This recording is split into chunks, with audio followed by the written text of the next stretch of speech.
Fernando, si querés, podés presentar un poco la cuestión en Pakistán, la cual, por cierto, a propósito de los medios occidentales, el silencio absoluto respecto a lo sucedido en Pakistán y la importancia de Pakistán, una potencia nuclear, un país con armas nucleares.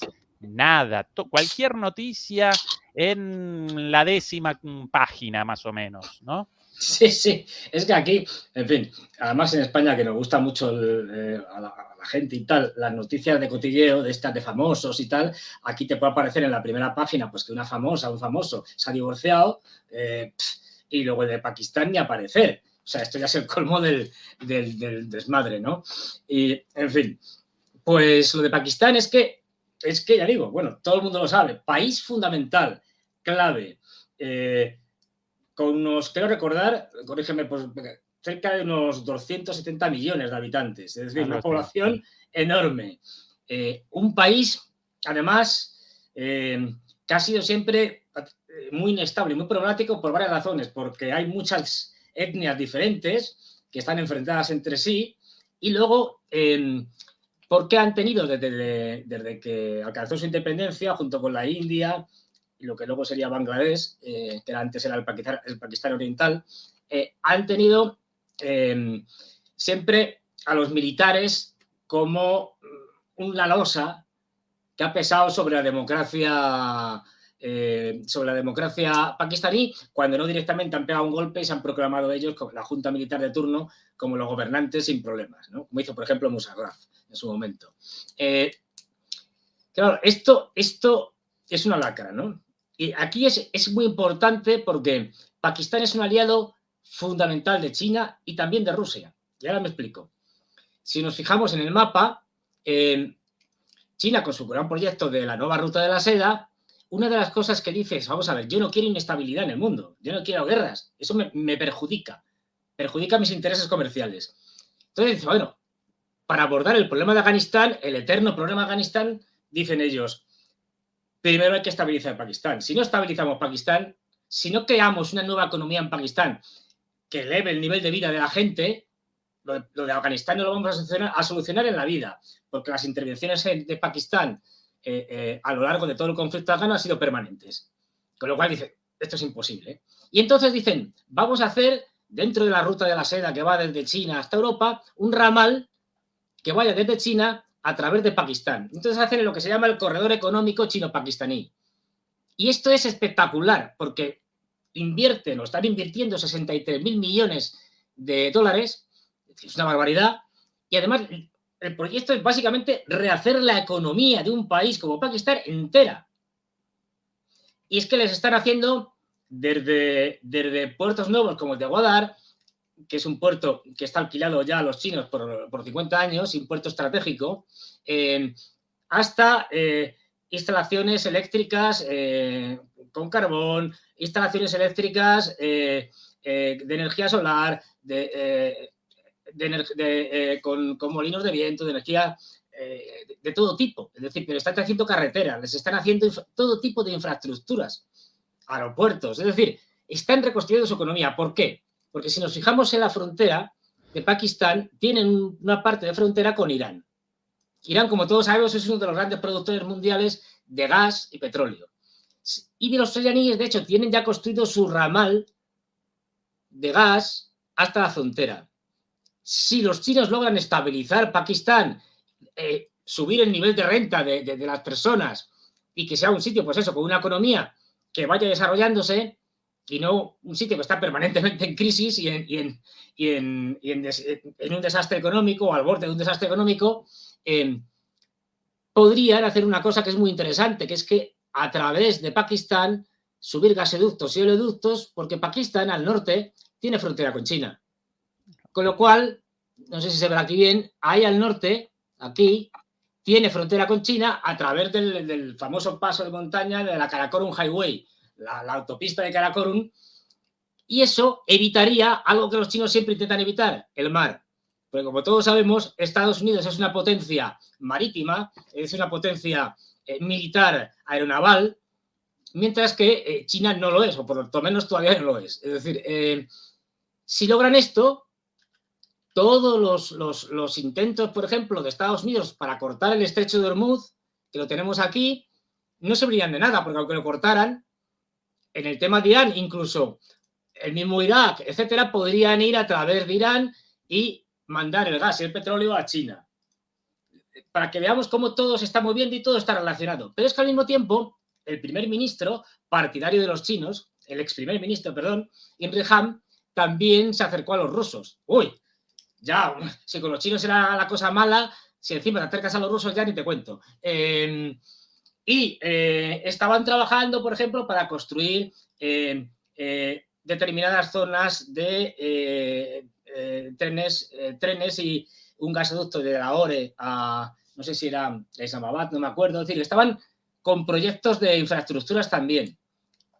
Claro, un gobierno partidario de los chinos y de los rusos era absolutamente estigmatizado por Estados Unidos. Y dijeron, a por ellos que son pocos y cobardes, como se dice aquí. Es decir, le pegaron un golpe de Estado a Imre Ham legal, pero con trampa. Es decir, el Parlamento destituyó a Imre Ham,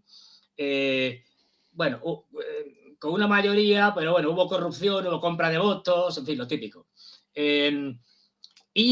Sobre todo por impulso de los militares, especialmente del jefe del ejército y del todopoderoso servicios secretos pakistaníes, el ISIS, el Inter-Service Intelligence, que han sido los que han maniobrado en un montón de cosas en la región. ¿Qué pasa? Fernando, una consulta respecto a los servicios de inteligencia pakistaníes, porque realmente representan un factor fundamental en la región. Por un lado, aparecen ligados a los Estados Unidos y a los servicios de inteligencia de Estados Unidos, pero aparentemente también aparecen ligados al terrorismo islámico. Recordarás el asesinato de Bin Laden en Pakistán, y aparentemente con la complicidad, por lo menos, de una parte de las Fuerzas Armadas, sino de los servicios de inteligencia, para la protección, el cobijo a Bin Laden durante muchísimo tiempo. El tipo aparecía en una mansión en un barrio acaudalado en las afueras de Islamabad, si no recuerdo mal. Entonces, ¿cuál verdaderamente... ¿Cuál es el juego? El lugar de los servicios de inteligencia pakistaníes ahí. A ver, hay que tener en cuenta que desde que los americanos se lanzan a hacer guerras a diestro y siniestro, a partir del 11 de septiembre, y se lanzan a Afganistán, digamos que hay una... Hasta entonces era claro, ¿no? Porque los americanos también les daban el visto bueno a esto. Apoyaban a los talibanes afganos.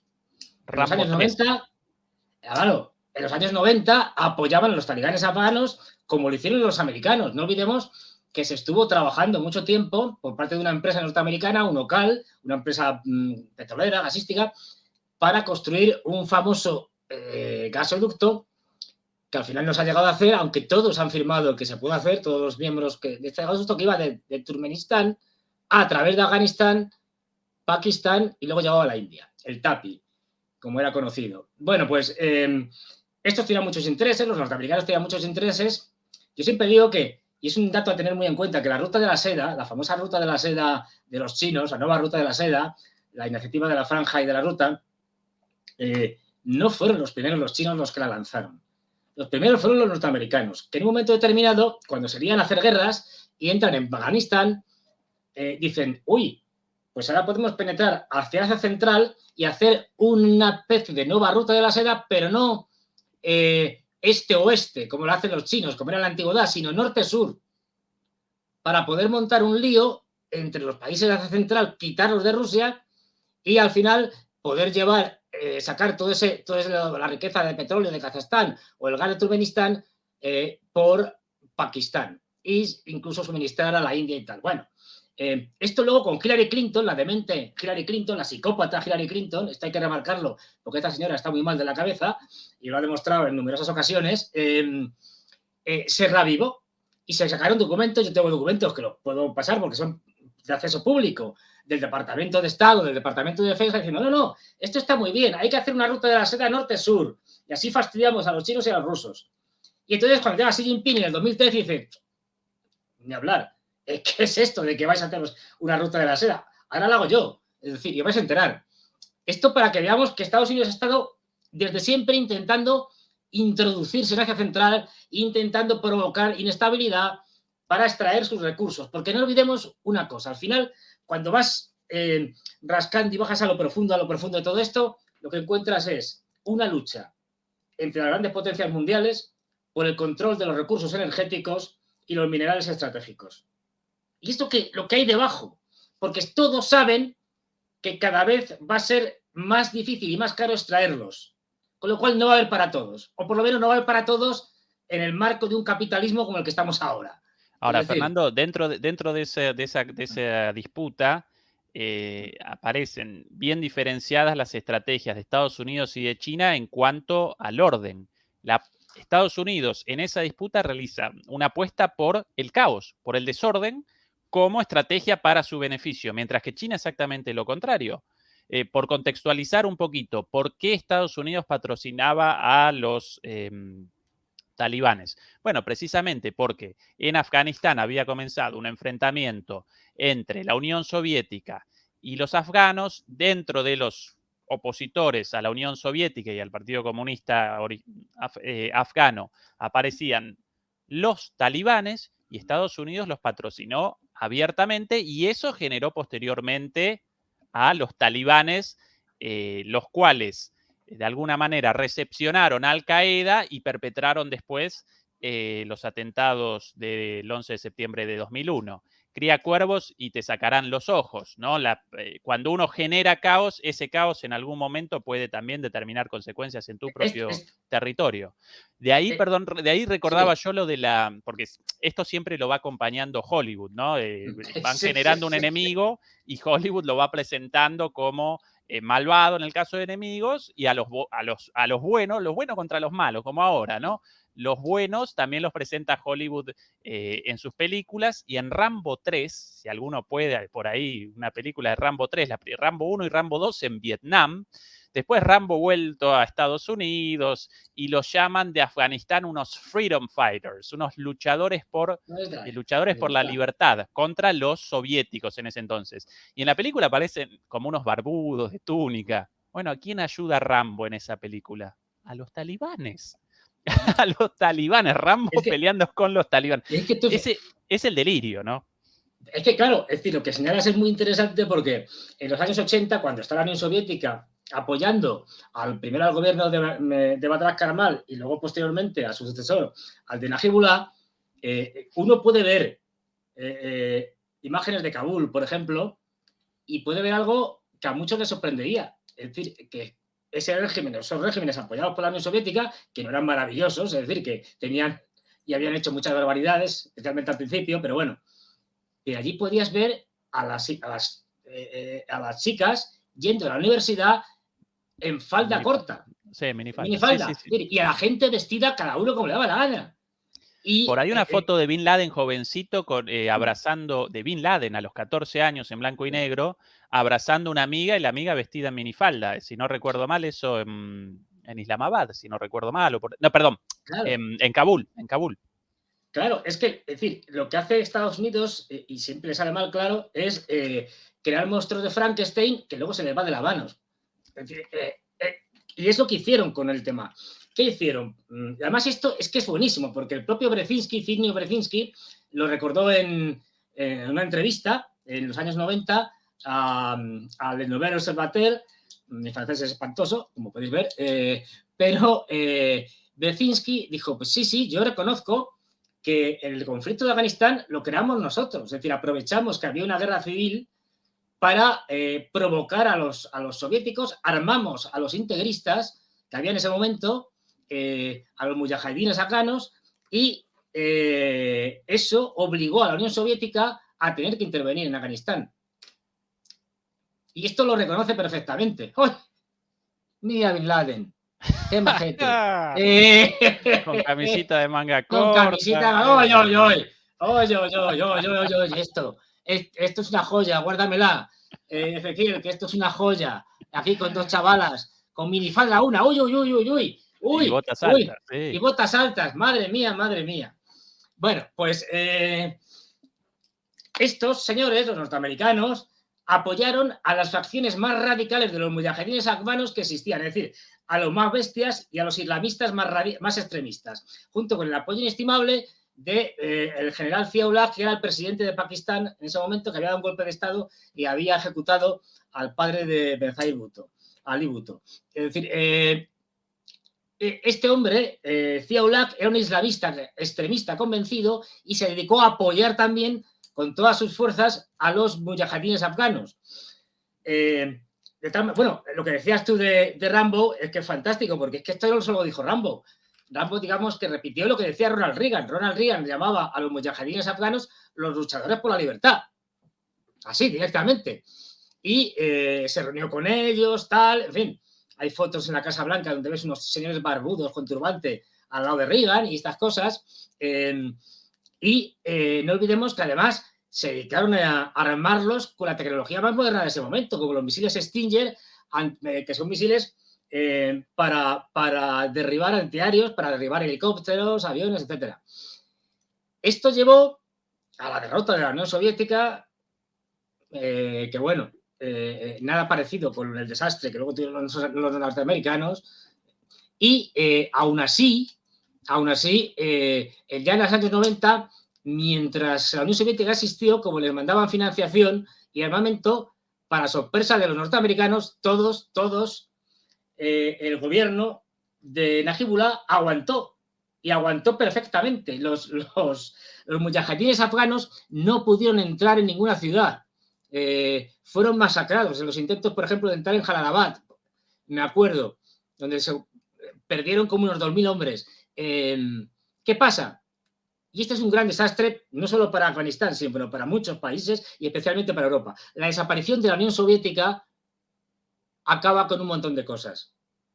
Acaba con el apoyo de la Unión Soviética a Afganistán, y en el momento que dejan de suministrarles financiación y armamento, llegan los mujahidines afganos, las diferentes facciones, derrotan a la Najibullah, y a partir de ahí está el periodo del 92 al 94, donde en 2 años dejan Kabul hecho una ruina. Es decir, los peores años, o sea, tú preguntas a un afgano que tenga ya cierta edad o bastante edad, y te van a decir que lo peor en todos estos más de 40 años de guerra fueron esos momentos, donde las diferentes facciones, todos extremistas, no nos engañemos, en Afganistán no ha habido desde entonces nada ni remotamente parecido a algo que no fuera extremista. Es decir, bueno, pues estas facciones montan tal caos y tal desastre que los propios pakistaníes dicen en un momento determinado, con el apoyo de los norteamericanos, esto ya es que es ingobernable. Y apoyan a unos señores, unos estudiantes que hay en unas madrasas.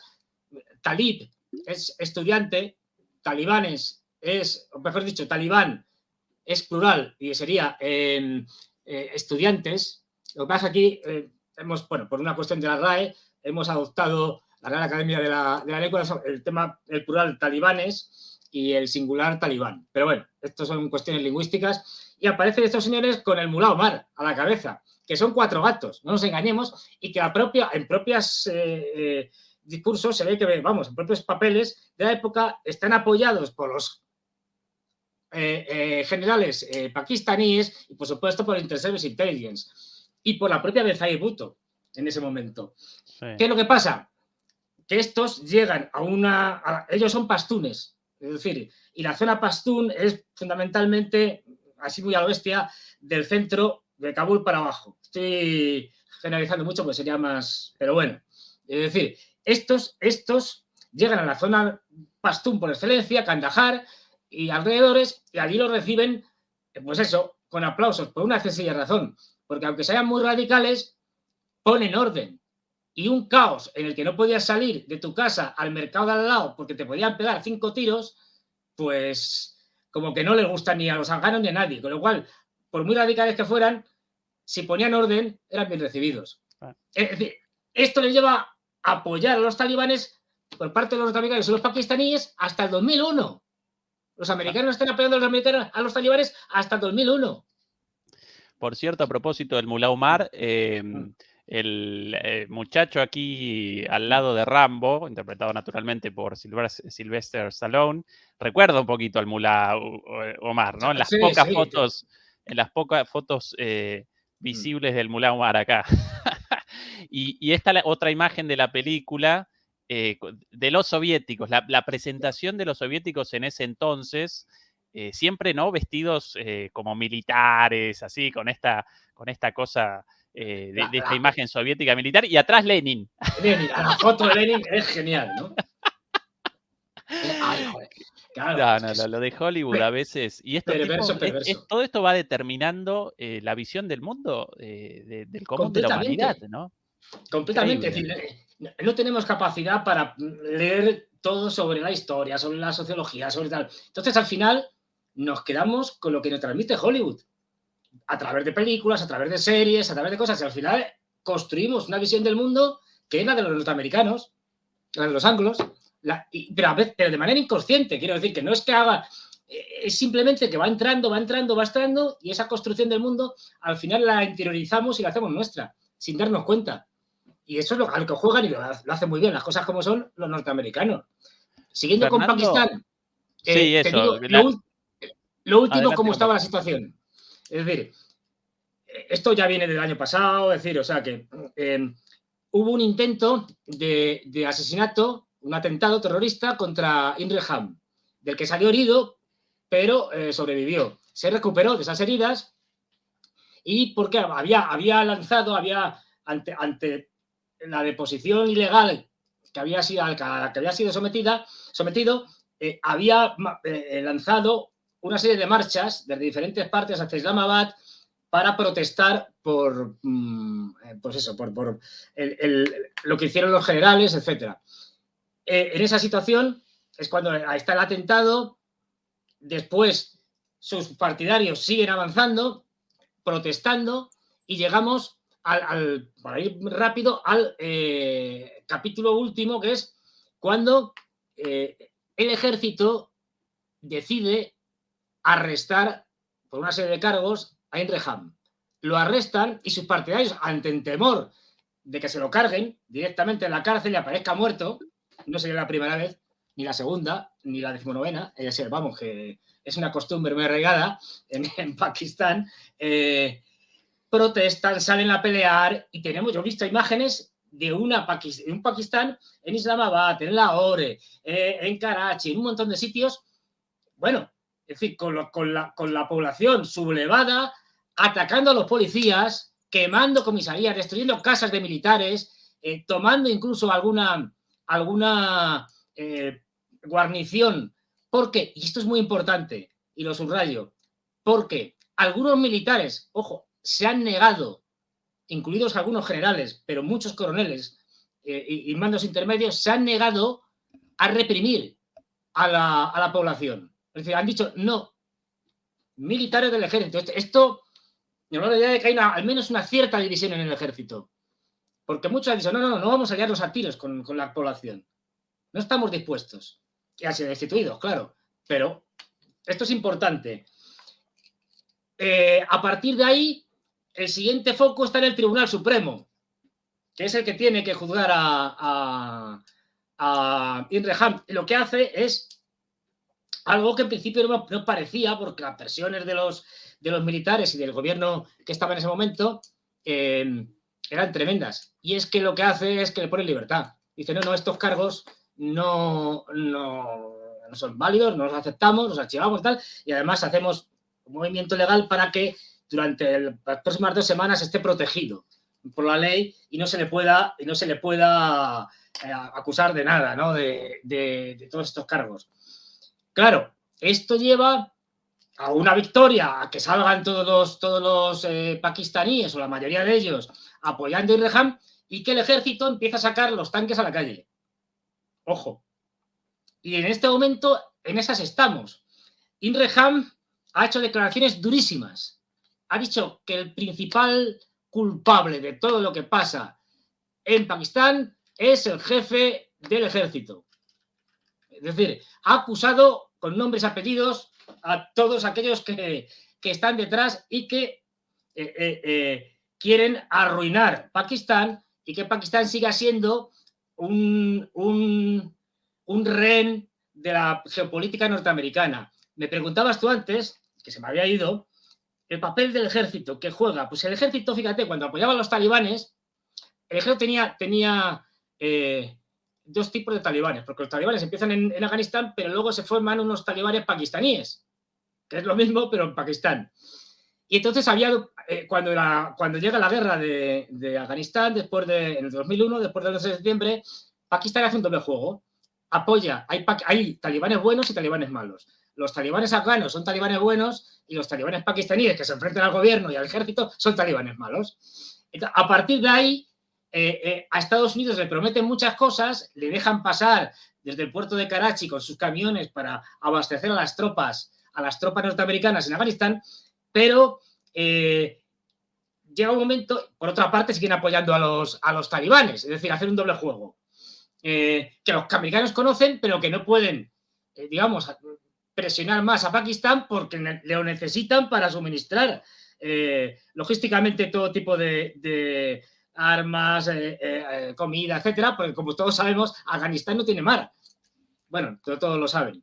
En España, me acuerdo que en un telediario salió una periodista, ya no me acuerdo quién, diciendo que los marines, estos que van en barcos y que desembarcan, o sea, van por el mar y llegan a un sitio y desembarcan, que los marines norteamericanos estaban desembarcando en Afganistán. Dije, joder, pues sí que son eficaces los norteamericanos, que deben haber construido un canal enorme para llegar a Afganistán. Es decir, claro, este es el nivel del periodismo en España, ¿no? En el mejor de los casos. Bueno, pues ahí lo que hacen los Estados Unidos es, claro, lo necesitan a los pakistaníes y no pueden presionarles más. Pero llega un momento que tú has señalado muy acertadamente, que es que van y se cargan a Bin Laden. Obama dice, pues, a ver, esto es un desastre, Afganistán, no sé cómo salir de aquí. Se me ha ocurrido una idea. Obama es un criminal, pero de los más grandes que ha tenido la historia de Estados Unidos. Un día, si quieres, lo podemos dedicar a Obama, y el simpático Obama, que ha hecho todo tipo de barbaridades, pero de todo tipo, ¿no? Le encantaba hacer todos los días la lista de personas que había que atacar con los drones. Lo hacía él personalmente. Y vamos a cargarnos a estos. Es que está en una boda. Da igual, nos cargamos la boda entera. ¿Qué más nos da? Un tipo realmente siniestro. Pero bueno, lo dejamos ahí. Y galardonado consecuentemente con el Premio Nobel de la Paz. ¿no? Claro.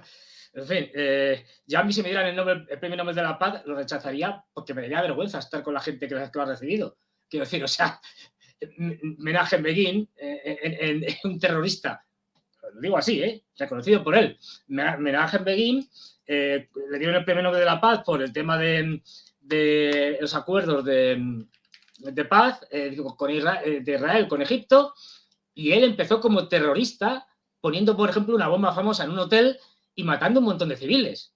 Y esto está reconocido. O sea, quiero decir que el plantel de los Premios Nobel de la Paz es para decir, no, por favor, a mí no me metan ahí. Bueno, por no recordar a Henry Kissinger. Otro que te la baila. Es decir, por eso digo, madre mía, no, en ese club selecto no me metan allí, por favor. Pónganme en otro lado. Es decir, pero por eso digo. Entonces, ¿qué es lo que pasa? Que los Obama dice, uy, qué mal va esto. He hecho un incremento de tropas y esto no se puede ganar. Ya me he convencido que lo de Afganistán no se puede ganar, lleve lo que lleve. Entonces dice, tengo una idea luminosa. Y su idea luminosa es, bueno, para justificar que me voy, hay que decir que hemos hecho algo. Me cargo a Bin Laden. Los americanos sabían dónde estaba Bin Laden desde hace mucho tiempo, No se lo querían cargar porque no les interesaba. Pero dice, bueno, me cargo a Bin Laden y justifico. O sea, digo, ya me he cargado a Bin Laden y al jefe de los terroristas y al Qaeda y tal, ya no podemos ir a Afganistán. Pues ya estaban derrotados. Es decir, la derrota de Afganistán viene desde hace mucho. Lo que hace Trump es reconocer la evidencia. Es decir, lo que ya era obvio. Y luego lo que hace Biden es hacer una salida absolutamente chapucera y que dejó la reputación militar de Estados Unidos por los suelos. Esto es de república bananera, pero no de la república bananera de las que se señalaban en América Central con la famosa United Fruit Company. No, de Estados Unidos, que cada vez es más una república de chiste, por no decir otra cosa, vamos. Bueno, hace tiempo que no es una democracia, con lo cual, pero de eso también podemos hablar un día. ¿Qué es lo que pasa? Que entonces dicen los americanos, pues ya está, nos cargamos a Bin Laden. Y entonces los pakistaníes, o sea, Bin Laden, fijaros el cachondeo. estaba en una casa muy cerca de una escuela militar pakistaní, en Abbottabad. Es decir, claro, por supuesto los pakistaníes sabían que estaba Bin Laden y de alguna manera lo protegían en ese doble juego. Los americanos también lo sabían, pero como necesitaba Obama alguna excusa para poder salir de Afganistán, y decir, ya hemos cumplido la misión, nos hemos cargado a Bin Laden. En ese momento Bin Laden no pintaba nada, todo se ha dicho de paso, era un señor muy mayor, bastante enfermo y no dirigía Al-Qaeda. Era una especie de símbolo que tenía en Al-Qaeda como el gran fundador de la organización, pero que desde el punto de vista operativo no hacía nada. Estaba ya muy mayor, tenía problemas renales, en fin, una serie de historias. ¿Y qué es lo que hacen? Entran sin pedir permiso a los pakistaníes y se lo cargan. Y claro, los pakistaníes se mosquean, incluido el ejército, dice, hemos quedado a la altura del betún, es decir, habéis entrado aquí sin pedir permiso, os habéis cargado a Bin Laden, habéis matado a varios de los nuestros y tal, y hemos quedado como un país, pues eso, tercermundista de lo peor de lo peor. Dicen, ahora os vais a enterar. Y entonces les cortan las comunicaciones de Karachi a Afganistán. ¿Y qué es lo que hacen los norteamericanos? Este es el momento, la primera etapa de Putin. Putin, que en ese momento quería congraciarse con Estados Unidos, con Europa, les da a los norteamericanos lo que se llama la red de distribución del norte, que es, los americanos mandaban un montón de barcos y de aviones a las costas bálticas y desde ahí atravesaban Rusia, incluso utilizaban algún aeropuerto ruso, con el permiso ruso, como el de Uliánovsk, y bajaban por Asia Central hasta llegar a Afganistán. Esto con la aquiescencia de Rusia, puesto que quería favorecer la lucha contra el terrorismo, digamos, y tener buenas relaciones con Estados Unidos y Europa. Lo digo para que veamos quién es el que presiona a quién, ¿no? Mientras Rusia quería congraciarse con Europa y Estados Unidos y les daba esa posibilidad que fue vital para poder mandar suministros a las tropas norteamericanas, Estados Unidos ya estaba con el tema de la ampliación hacia el este de la OTAN. Es decir, esto es cómo entienden la generosidad rusa los americanos, ¿no? Es decir, pues tú me ayudas, muy bien. A partir de ahí yo te voy a fastidiar todo lo que pueda. ¿Qué es lo que pasa después? Pues lo que pasa es que se agarra Bin Laden, Pakistán tiene un periodo de problemas con Estados Unidos, al final se van reconduciendo y es cuando los chinos invierten de manera masiva en este proyecto que hemos hablado antes del corredor económico chino-pakistaní. Y esto a los americanos no les gusta nada. Con lo cual se reconcilian con los militares y de ahí viene el golpe de Estado que se le da a Imran Khan, al ex primer ministro, que había creado un partido que había roto por primera vez, digamos, el bipartidismo que había en Pakistán, ¿no? Casi un bipartidismo, digamos, familiar, ¿no? Porque Ali Bhutto, después viene su hija, es decir, después viene ahora su nieta, es decir, es una cosa por herencia en el partido, ¿no? Y además un tipo que era una estrella del cricket, si mal no recuerdo. Aquí el cricket como que nos importa un pito porque una cosa de los anglos, es decir, pero en esa zona el deporte en esa zona es el deporte nacional. Claro. Y era una estrella, o sea, el capitán de la selección, pues el Messi del cricket, por decirlo de alguna manera, ¿no? Con lo cual allí en Pakistán era un ídolo. ¿Y qué pasa? Que se mete en política, él era un tipo ya millonario, había ganado un montón de dinero, con lo cual el dinero que le da poco igual, ¿no? Se mete en política y se la juega. Y estamos viendo que se la juega incluso su vida, es decir, con atentados incluidos. Es decir, porque está hasta las narices de ver cómo Pakistán es un país destrozado por las tensiones étnicas y sobre todo por una crisis económica permanente y con unos militares que no dejan al país que pueda hacer absolutamente nada. Con una democracia, en el mejor de los casos, digamos, dirigida o tutelada por los militares.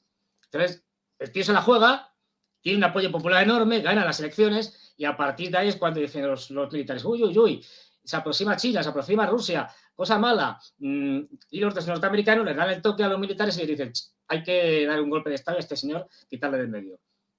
Y estamos en esas. Ahora mismo están las espadas en alto Imre Han ha convocado, lo último que he leído, Imre Han ha convocado a todos sus partidarios a que no bajen la guardia, a que sigan manifestándose, porque no va a cejar hasta echar a los militares.